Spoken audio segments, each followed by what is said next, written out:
फिर मौत तुम्हारे सर पे है और मथुरा मोहन की चेरी है।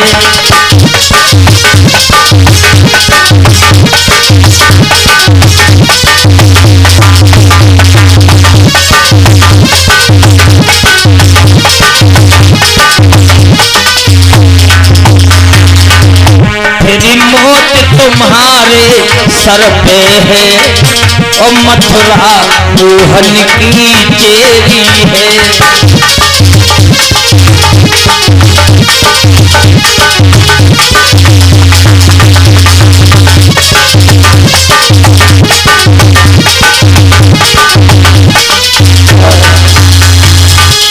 ये मेरा निश्चय है, भगवान के आने की देरी है और मौत भी तुम्हारी करीब है, क्योंकि ये मथुरा नगरिया अब कन्हैया का इंतजार कर रही है।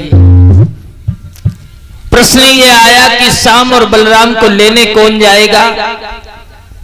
देवऋषि नारद ने कहा कि तुम्हारे यहां मंत्री के पद पर आसक्त हैं अक्रूर जी, जो बाबा नंद के सखा भी हैं, और अक्रूर जी को बुला करके आप कन्हैया बलराम को बड़ी आसानी से बुला लेंगे। कहने लगे ठीक है। अक्रूर जी को बुलाया गया और अक्रूर जी को बुला करके अक्रूर जी से कहा भोजराज कंस ने कि अक्रूर जी तुम्हें वृंदावन में जाना पड़ेगा और वृंदावन में जाकर के कन्हैया और बलराम को बुला के लाना पड़ेगा। अक्रूर जी कहने लगे ठीक है। रथ को सजा करके अक्रूर जी वृंदावन को चलने के लिए उद्यत हुए।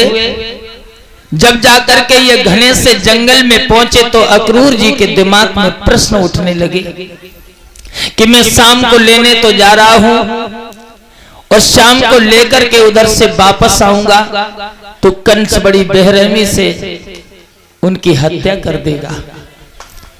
तब तक घोड़े दूसरी दिशा में निकल जाते हैं, फिर घोड़ों को रास्ता पर लाते हैं।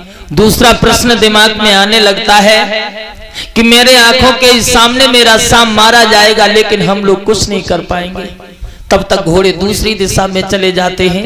इसी क्रम में वैसे मथुरा से वृंदावन की दूरी कोई ज्यादा नहीं है, लेकिन अक्रूर जी को शाम हो गई। शाम को जाकर के ये नंद के खरिक में पहुंचे। नंद बाबा यशोदा ने बड़ा स्वागत सम्मान किया और रात्रि में भोजन करने के बाद ये गृह में ठहरे। परस्पर बात हुई कि मैं शाम और बलराम को लेने के लिए आया हूं। बाबा नंद यशोदा कहने लगे हम कन्हैया को नहीं भेजेंगे क्योंकि कंस मेरे शाम को मार देगा। बड़ा समझाने पर नंद यशोदा ने हाँ कर दिया। राती रात में पूरे नगर में चर्चा का विषय बन गया कि कन्हैया कल मथुरा चला जाएगा। भाइयों, जैसे ही सुबह हुआ भगवान भास्कर ने पूरब में अपनी आंखों को खोला। भगवान कृष्ण और बलराम नित्य क्रिया से निवृत्त हुए और निवृत्त होकर के मैया यशोदा के पास में आए। यशोदा ने अपने लाला को देखा, मोटे मोटे आंसुओं से रोने लगी। श्याम, मैंने बचपन से तुझे पाला है, आज मां की ममता को ठुकरा करके तू और मथुरा चला जाएगा।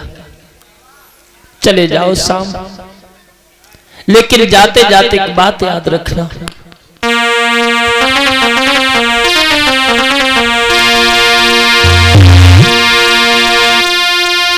जाओ मोहन मथुरा में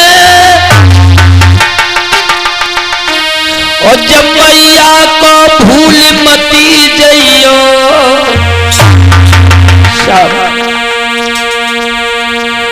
आदत है तुम्हें कलेबा की तो माखन मिश्री खाते जइयो।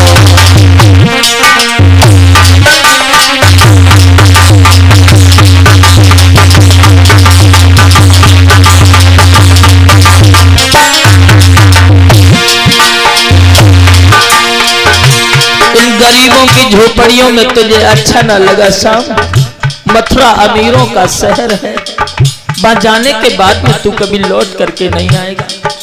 कन्हैया ने अपनी मैया के दुपट्टा से आंसू पोंछे। मां, क्या पागल हो गई हो? ये श्याम तुम्हारा था और हमेशा तुम्हारा ही रहेगा। सुनो माँ, रो नहीं।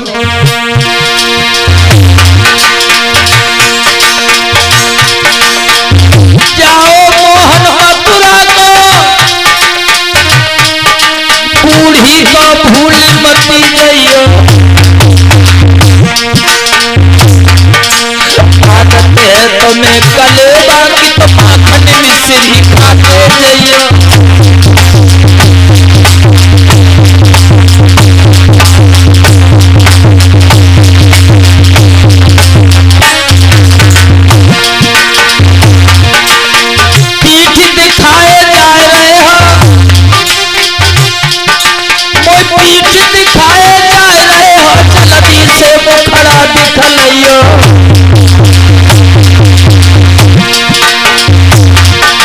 मथुरा की गलियन में जाकर के बूढ़ी को भूल मती जइयो।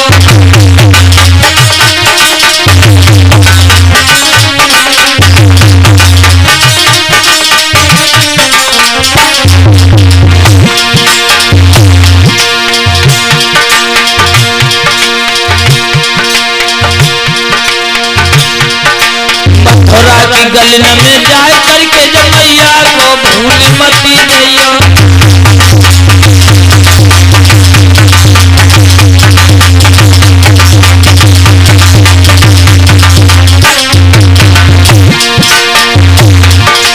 और पूरी आत्मा महतारी की तो दातन पहुंचा रही जवाब। जाने चूमे अग पुचकार लेती बलैया नाय अघा।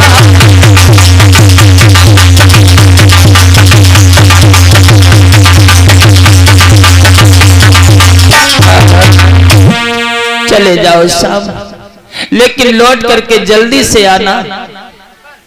कन्हैया कहने लगे मैया मैं आज जा रहा हूं, कल मामा का धनुष यज्ञ देखूंगा और परसों मैं तुम्हारे पास वापस आ जाऊंगा, जरूर लौट आऊंगा मां। मैया को धैर्य धर के कन्हैया अकेला बड़े। सुखदेव जी कह रहे हैं कि हे राजा परीक्षित, शाम जाकर के अक्रूर जी के रथ पर बैठे जब चले हैं, सभी ब्रज के नर नारी रो रहे हैं। और ये सूचना जब इनकी प्रेम देवानी राधा